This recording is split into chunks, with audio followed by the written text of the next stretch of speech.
Chán nhé là sàng phàm y xin sẽ bết hàng yê san chiên tàu bùi miền mùa mạng yêu miền lùi hấu.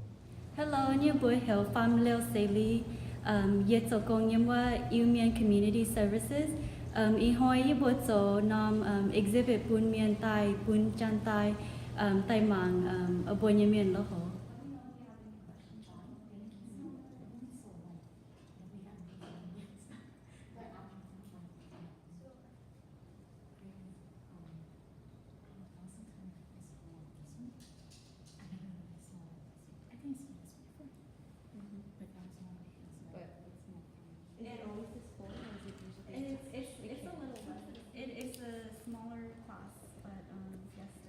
Như buổi hiểu này sẽ sẽ chào như ở Union lùi hồ.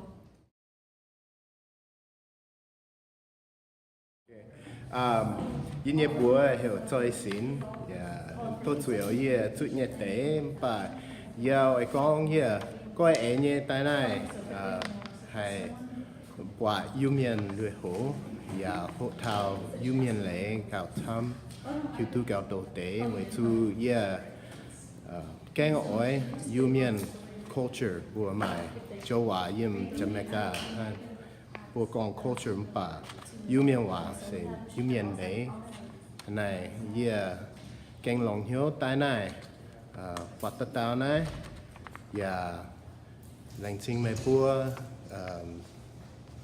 chít bùa tai này dạo Yên nhé bùa hiểu sản sinh sẽ chào. Yên nhé bùa hiệu Lành mấy chinh phút miền mùa là là dung chuột. tiếng kiến mạng bùi miền nhé lùi hấu nhé chào lậu. Tia phiền đứa bùa chú hà con bùi nhé quả, tình phiền đứa bùa ỏi bùi nhé dòng chú nhé chào thô bùi yêu miền lầm giờ thành than. Tung là khu bùi miền nhé quê chê lên nhé chào. Lành chinh ồ, lành chinh xăm xăm miền mùa chiên hăm.